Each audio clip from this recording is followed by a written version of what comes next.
జోహార్ చాకలి ఐలమ్మకు జోహార్ జోహార్ జోహార్ చాకలి ఐలమ్మకు జోహార్ జోహార్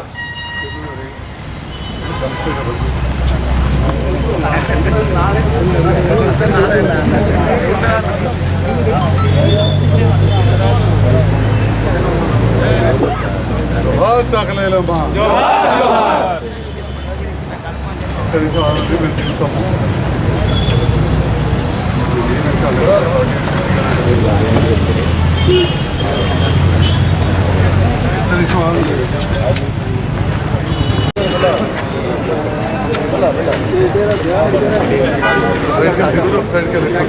side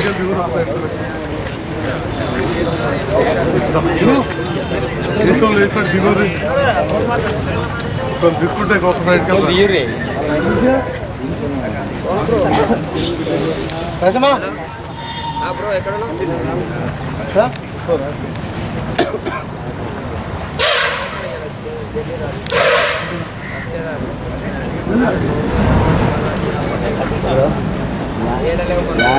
చాకలి ఎలా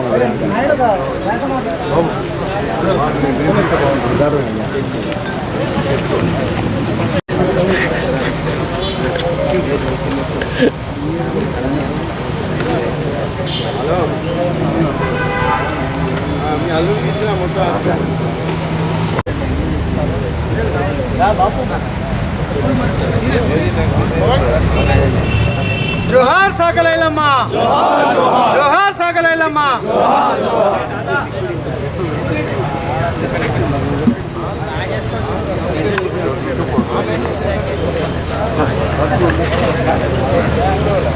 జోహార్ వీరనారి చాకలి ఐలమ్మకు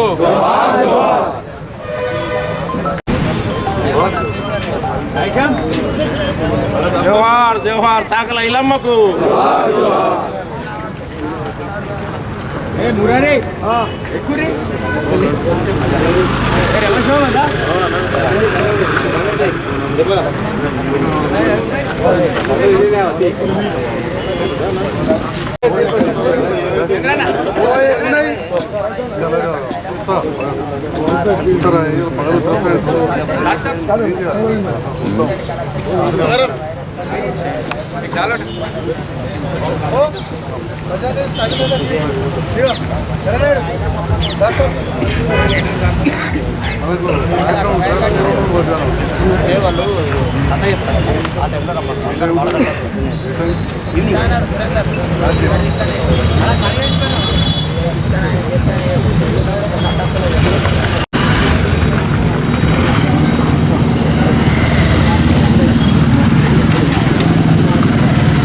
రాష్ట్రం ఏర్పడ్డ తర్వాతనే తెలంగాణ రాష్ట్రం ఏర్పడ్డ తర్వాతనే తెలంగాణ ఉద్యమకారుల గురించి కావచ్చు, తెలంగాణ కళాకారుల గురించి కావచ్చు, తెలంగాణలోని విద్యావంతుల గురించి కావచ్చు ఒక గుర్తింపు అంటూ వచ్చింది.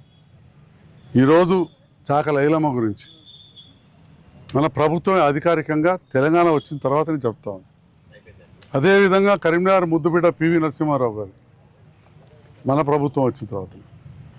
రేపు జయంతి ఉంది, కొండా లక్ష్మణ్ బాపూజీ గారు తెలంగాణ కోసం మొదటి నుంచి ఎన్నో పదవులు కేసీఆర్ సార్ ఆయన త్యాగం చేసేటప్పుడు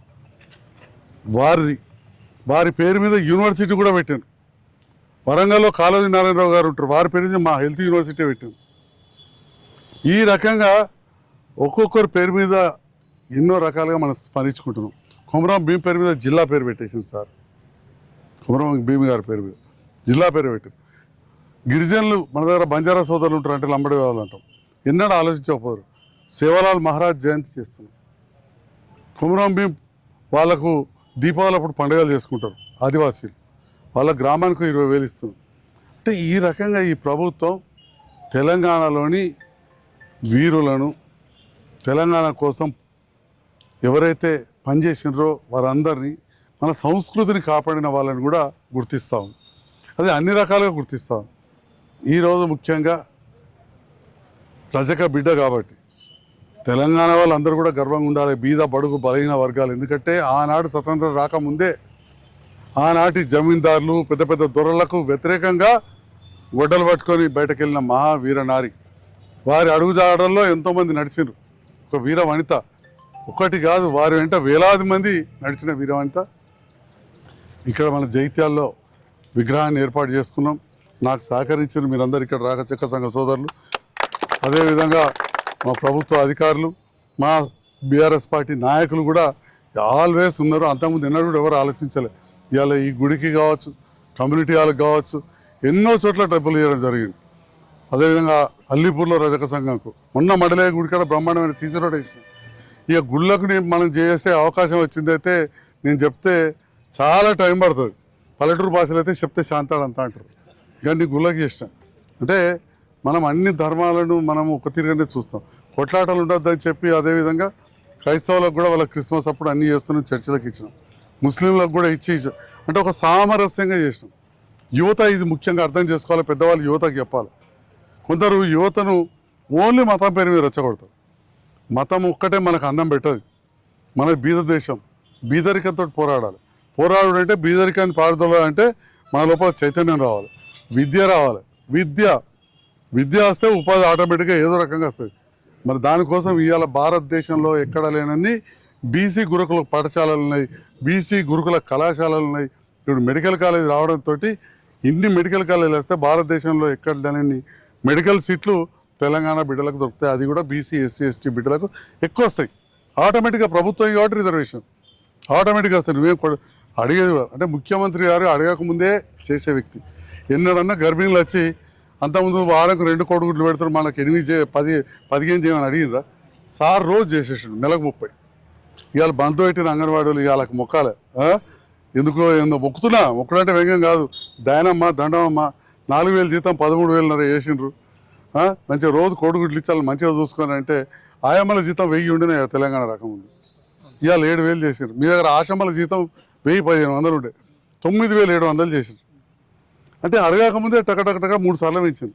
అట్లనే కోడిగుడ్లు ఇస్తా ఉన్నారు. ఇప్పుడైతే గర్భిణీలకు నాకు ఒకరు చెప్తా ఉన్నారు, మా కౌన్సిలర్ గారు భార్య ఇప్పుడు గర్భిణి, న్యూట్రిషన్ కిట్ ఇచ్చారు. దాంట్లో ఖర్జూర పండ్లు ఎంత గొప్పగా ఉన్నాయంటే అంటే ఆమెకి ఇచ్చిన ఈయన తిన్నానని అనుకునేవారు ఏమన్నా. అంటే చూడాలని అక్కడ ఉన్న ఒక పెద్ద మనిషికి తిని చూడు ఎంత మంచిగా ఉందని చెప్పి తినిపించాడు. లయన్ కంపెనీ డేట్స్, ఖర్జూరా లయన్ అంటే మన దగ్గర అన్నిటికంటే కాస్ట్లీ. అవి పెట్టి హార్లిక్స్ పెట్టి దాంట్లో రకరకాల పౌడర్లు పెట్టి ఇస్తున్నారు. అంటే తల్లి బిడ్డ కాన్పు మీరు చూసిన సర్కార్ దవాఖాన ఎంత గొప్పగా అయిందో, మనోళ్ళే పనిచేస్తున్నారు. అలా మంచిర్యాలకి వెళ్ళి ఇడికి వస్తుండ్రయ్యా పేషెంట్లు, నిర్మల్కి వెళ్ళి ఇడికి వస్తున్నారు. ఇవాళ మీ దయతో గెలిచిన నేను ఇలా 150 సీట్లు తెచ్చుకున్నాం. వేరే మెడికల్ కాలేజీలో 100 సీట్లు. అటువంటి అంత గొప్పగా అంత మంచి ప్లేస్ మీరే చూసాను. దగ్గర ఇస్లాంపురాలో బస్తీ దవాఖాన, ఈ చింతకుంట చెరువు అభివృద్ధి చేసుకున్నాం. మీ కళ్ళ ముందే ఉంది అభివృద్ధి. ఇక్కడ మార్కెట్ ఎంత మంచిగా అవుతుంది చూడు. చింతకుంట శ్మశాన వాటికి ఎట్లుంటే మీరు చెప్పుర్రా, బుగ్గు ఉండకపో. ఇవాళ చూడండి, అనుమల సూర్యప్రకాశ్ అన్న మా కాలేజ్ ప్రెసిడెంట్, ఎక్స్ కౌన్సిలర్ ఏడు తీసుకుపోతున్నట్టు ఇటు తీసుకొస్తున్నామని చెప్పింది ఇంతకుముందే. ఇప్పుడు పోతే మా వెల్మాస్ ఎన్నడూ రాకపోదురు. ఈ మధ్యలో మా బంధువులను కూడా ఇక్కడ తీసుకొచ్చారు, ఎన్నడూ రాకపోదురు. మరి పుట్టిన వాళ్ళకు హాస్పిటల్ ఎంత ముఖ్యమో మంచిగా ఉండాలో, చనిపోయేటప్పుడు అది కూడా మంచిగా ఉండాలి. బాగా చేసినామా లేదా? అక్కడ మా ముస్లిం సోదరుడు ఉన్నాడు, వాళ్ళని ఒప్పించిన కొట్లాటలే. నేను పోయినా కూర్చున్నా, బాబు నీ మస్జిద్ మంచిగా చేసిస్తా, అందంగా చేసిస్తా. ఇది ఎప్పటికలో హిందూ శ్మశానటిగా కొట్లాడుకోవద్దని చెప్పినాం. మంచిగా వాళ్ళు కూడా ఒప్పుకున్నారు. మస్జిద్ కూడా మంచిగా చేసి ఇచ్చినాం. మనకు పంచాయతీ ఉండద్దు, మంచిగా కావాలా అంటే ఇవాళ పుట్టిన వాటి నుంచి చనిపోయేంత వరకు కూడా చేసినాం. మీ కళ్ళ ముందే అభివృద్ధి కనబడుతున్నది. మీ కంటి ముందు మరి నేను అభ్యర్థిని ఉన్నా, మీ అందరి సహకారం ఉండాలి.